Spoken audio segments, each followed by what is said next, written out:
A Slack message appears in your direct messages at 7:43 a.m. It is from the CTO.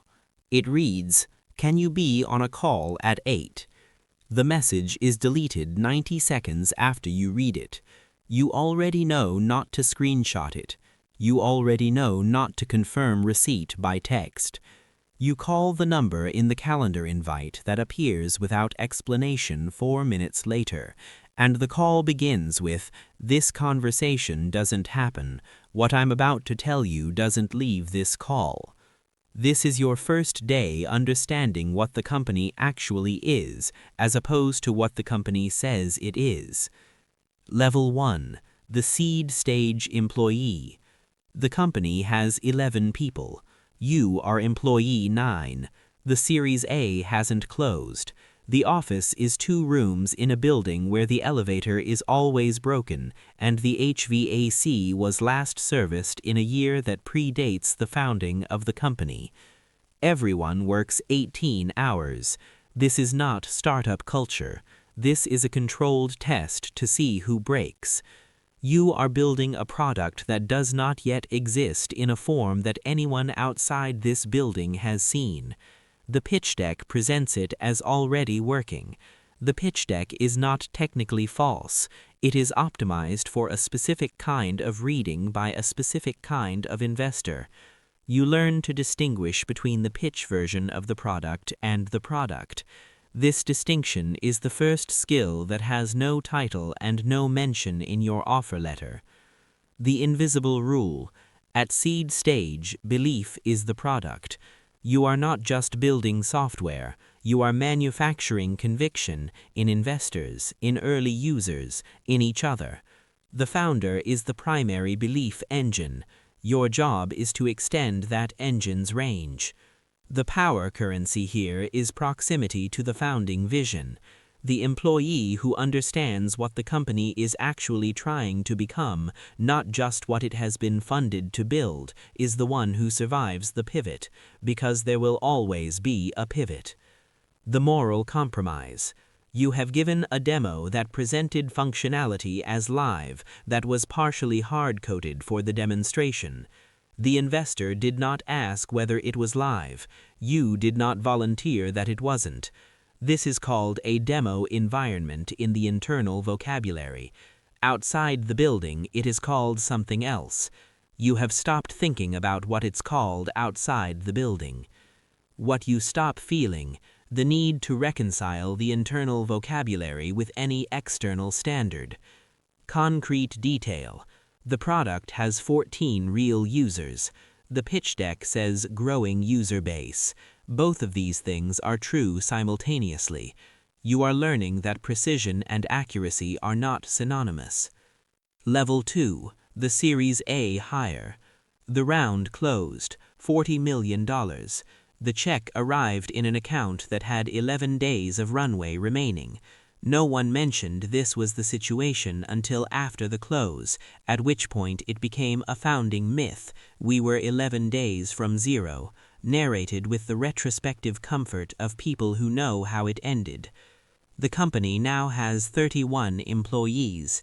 You were hired as one of the first post-A hires, which means you have equity that is meaningful but not founder tier, and you are being asked to build a function, recruiting, finance, product, whatever yours is, from nothing, using a process that hasn't been documented, because nothing here has been documented.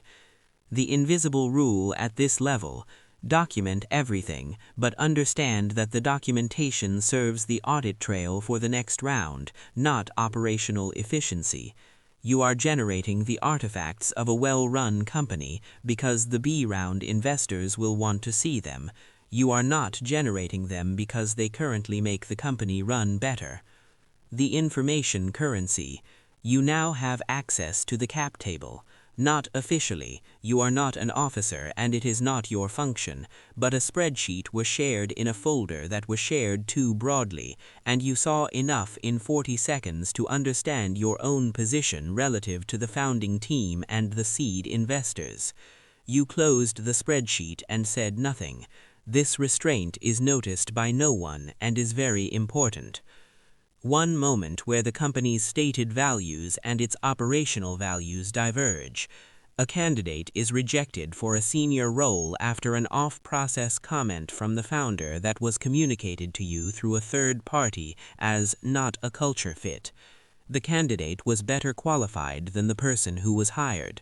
The person who was hired is from the founder's previous company. You run the hiring process correctly from your end and file the outcome without documentation that could be problematic.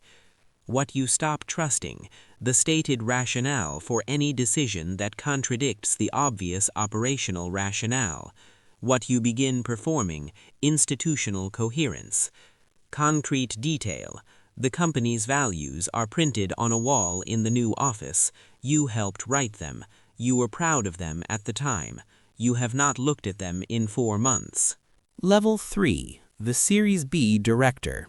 The company has 140 people. You run a team of 11. You have a title with Director in it and compensation that is real but structured in a way that makes leaving before the next milestone financially painful. This is not coincidence. The vesting cliff and the bonus structure and the strike price of your options are a retention architecture that has been carefully engineered by a CFO who has done this before. Your function at this level. You manage the interface between the messy reality of what the product is and the cleaner narrative of what the product is becoming. This is a translation function. The engineering team tells you what is true. You translate it into what is presentable for the board. The board receives a version of reality that is accurate in the technical sense, no individual statement is false, and optimized in the narrative sense for maintaining investor confidence during a period when maintaining investor confidence is more operationally important than perfect transparency. You have written 6 board decks. You have learned that a board deck is not a report. It is a performance of strategic clarity delivered to a room of people who are technically your bosses but practically dependent on management for their information, which inverts the power dynamic in ways that the governance structure acknowledges and the social reality of the room confirms. The invisible rule. The director who surfaces problems clearly enough to be credited with identifying them but frames them with enough solution architecture to avoid alarming the board is more valuable than either the director who hides problems or the one who presents them without resolution framing. You are becoming this person. One moment where the stated mission conflicts with the business decision. The company's stated mission is a version of democratizing access to something. A pricing decision is made at the Series B that makes the product inaccessible to the user demographic the mission statement names. The decision is correct given the unit economics. The mission statement is updated 6 weeks later to use different language. You were in the room where the new language was drafted. You suggested 2 of the phrases that are now on the website. Concrete detail. You have been in 4 difficult conversations in the last year where an employee was managed out for reasons that were documented as performance and had context that was not documented. You have managed 3 of these conversations yourself. You have documented all 4 correctly. You have not thought about the gap between the documentation and the context since the conversations ended. Level 4. The Series C VP. The company has 400 people. Your title now has VP in it. You sit in the executive staff meeting. There are 11 people at that table, including the founder CEO, and the dynamics at that table are the most complex social environment you have ever participated in. 11 people with significant equity stakes, significant egos, significant functional domains that regularly conflict, and the shared understanding that the person at the head of the table can terminate any of them with a single conversation. The founder is someone you have known for 4 years now. You have observed the following.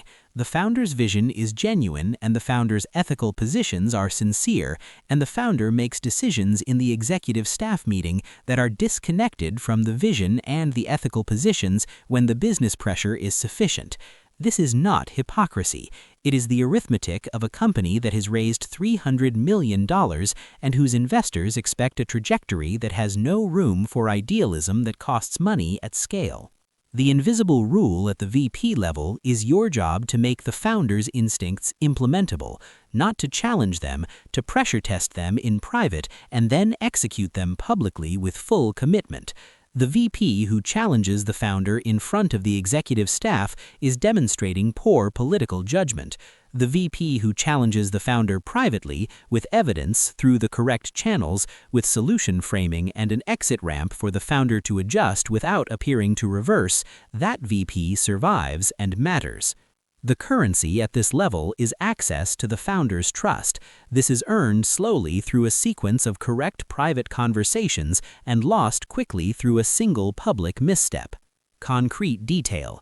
The company has an NDA structure that you helped design. One clause in that NDA, Clause 14B, has never been read aloud to any employee on onboarding. You know what it says. You have never read it aloud either. 3 people in the company know it exists. You are one of them. Level 5. The IPO stage C-suite. The S-1 is filed. The company is now a public document, or at least the version of the company that can be rendered as a public document is. You have spent 4 months in the S-1 process, which means 4 months of working with lawyers and bankers who are paid extraordinary amounts of money to ensure that the public document is accurate and complete, and also structured in a way that presents the business in the most favorable light consistent with regulatory requirement. You have learned that accurate and complete and optimized for investor confidence are not contradictory objectives. They require only careful management of emphasis, sequencing, and the specific words used to describe risks that are real but framed in language that normalizes them. The morning the S-1 is filed, you feel nothing particular. You expected to feel something: relief, pride, the weight of years arriving at a result.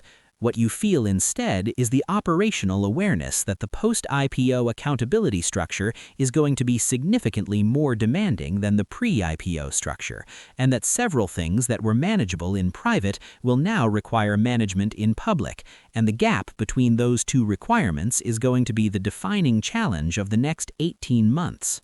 The invisible rule in public company life is the institutional investor relations function and the actual business function are parallel operations that must never be allowed to contradict each other in a way that is visible. You now spend 30% of your working hours managing this alignment. The Slack message from the CTO that was deleted 90 seconds after you read it, the one from your first week in the role that told you something you were not supposed to know, that information is now embedded in the company's operational reality in a way that has never been attributed to a source. It shapes 3 product decisions per quarter. You are the only person who knows its origin. Level 6. The $100 billion executive. The company has 12,000 employees. You manage 1,500 of them through 7 layers of management that you can trace on an org chart, but which you experience as a kind of signal attenuation. Every instruction you give passes through 7 layers before it reaches execution, and at each layer it is interpreted and adjusted by someone whose interests are not identical to yours. The product used by 300 million people bears no practical resemblance to the product you demoed in 2 rooms 11 years ago. The mission statement has been revised 4 times. Each revision was accurate to the moment in which it was written. Collectively, they trace an arc from aspiration toward market position. This is not failure. It is what companies are. The moral arithmetic at this level is fully systemic. You are not making individual decisions that cause harm. You are participating in a decision architecture whose outputs, aggregated across 300 million users, produce statistical harms that no individual decision caused and no individual decision can prevent. The regulatory framework for this does not yet exist. Your legal team monitors 3 jurisdictions where it is being developed. The invisible rule. At this scale, you are not a person making decisions. You are a decision function through which the organization processes inputs and generates outputs. The quality of your decisions is measured by their outcomes across quarters, not their internal ethical logic. You have stopped distinguishing between these two measurement systems because the distinction stopped being operationally useful several years ago. Concrete detail. Your calendar has 37 minutes of unstructured time this week. You will use 22 of them in transit. You used to write. You used to read books that had nothing to do with the industry. You have not done either in 7 months. You file this under something you will return to eventually. Level 7. The Trillion-Dollar Board. The market cap crossed 1 trillion. The number is abstract. It is used in press coverage, in compensation benchmarking, in the company's narrative about itself. What it means operationally, the company is now systemically important in a way that makes certain decisions impossible because their downstream effects on markets, on regulatory environments, on national economies are too significant to risk. You sit on the board.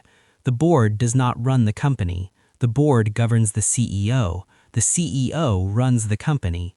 You govern someone who is running something that shapes the daily reality of 2 billion people, and your ability to govern them is constrained by the practical reality that the market's confidence in the company is itself a product of confidence in the CEO, which means removing the CEO creates a problem of a different kind than retaining a CEO who is making wrong decisions. This tension between governance authority and market dependency is the permanent condition of a trillion-dollar board. You manage it in 3-hour quarterly meetings and an informal network of bilateral conversations that are, in their totality, the actual governance function. The currency at this level is deniability through correct process, the ability to demonstrate that every governance decision was made through the appropriate structure, reviewed by the appropriate committees, documented in the appropriate minutes. The actual decisions and the documented decisions are aligned. They are just not always the same decision, and they are not always made in the same room. Level 8. The Architect. You step back from the day-to-day. Not retirement, you don't retire, you transition into a role whose title is Founder Emeritus, or Strategic Advisor, or something else that signals continuity without operational accountability. You maintain a small office, you take 3 meetings per week. The company you built employs 60,000 people. It is used by 2.5 billion people. It has reshaped 2 industries and is in the process of reshaping a 3rd. Its decisions move markets, its products move culture, its data practices are discussed in the legislative sessions of 14 countries. You think about a Slack message that was deleted 90 seconds after you read it. You think about the demo that was partially hard-coded, the values wall you helped write and stopped looking at, the NDA clause that has never been read aloud, the mission statement revisions that traced an arc from aspiration toward market position. You think about the 11 days of runway remaining when the A closed, and how you never knew until after. In a 2-room office in a building with a broken elevator, a 9-person team has just run their first demo for a seed investor. The demo is partially hard-coded. The product doesn't quite exist yet. The founder is manufacturing conviction. One of the 9 employees is filing away a piece of information that their job description doesn't acknowledge, the first skill that has no title. They are employee 9. They do not know yet what the company actually is. You know exactly what the company will become. You do not tell them. That